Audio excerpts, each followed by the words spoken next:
Well, let's hear from the former US ambassador to NATO, Kurt Volker. He joins us live from Washington. Welcome to the program. The US has put the Israel-Palestinian peace process on the back burner. So why this summit now? I think partly because of some of the developments we see in the Middle East, the growing Sunni-Shia conflict, the statements by Netanyahu about the Golan Heights, the concern that if Assad starts to stabilize Syria at some point, Hezbollah will come back trained and well-equipped back to the border with Syria, with Israel. So I think there's an effort just to try to get ahead of the curve. Quite frankly, I think we can be as skeptical of this process as of all the others that have preceded it, but I think it is understandable why people want to try yet again to get something in motion. Realistically, though, how much can be accomplished if the Israelis or Palestinians are not invited? Nothing. No, there is no prospect of any movement whatsoever. I think this is at first an effort to get the international community talking among itself about what is possible, what could or should be done.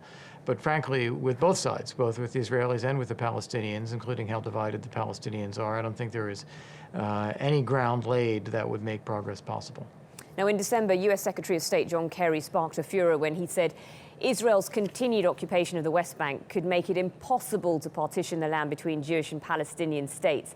Is a two-state solution still a realistic possibility in 2016?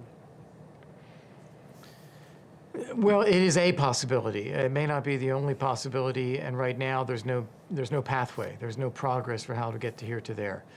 We've seen the Israeli-Palestinian issue, which had been at center stage for decades, really, be eclipsed in its severity and intensity by the broader wars going on in the Middle East now, inside Iraq, inside Syria, the collapse inside Lebanon, inside Libya.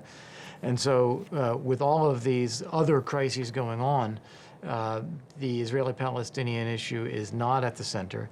And moreover, it is not a key to resolving these as people thought it was in the past. People thought if you fix this, then it would unlock peace in the Middle East. Just the opposite. The issues that are driving conflict in the Middle East now are bigger and different than those of the Israeli-Palestinian conflict. The last attempts to try to revive talks failed because of Palestinian objection to settlements in the West Bank. Can the French really convince both parties to go back to talks? Not at this time. I don't think there's any, as I said, no basis has been laid to open up the prospect of discussions again. And about these different elements, the Israeli control of parts of the West Bank, the settlements, the refugees, all of these things are part of a package. There's a whole set of issues that have been out there for years. It's not possible to pick one of them and try to solve that without the context of everything. And I think that we are nowhere near having the ability to have that kind of comprehensive discussion. I don't see the Palestinians capable of that. I don't see the Israelis willing to do that. So this is really an exercise, I think, about gathering the thoughts of the international community and trying to contain perhaps some outbreaks of violence inside the territories that do occur. But I don't see a prospect for real movement at this time. Okay, Kurt Volker in Washington, good to talk to you. Thank you.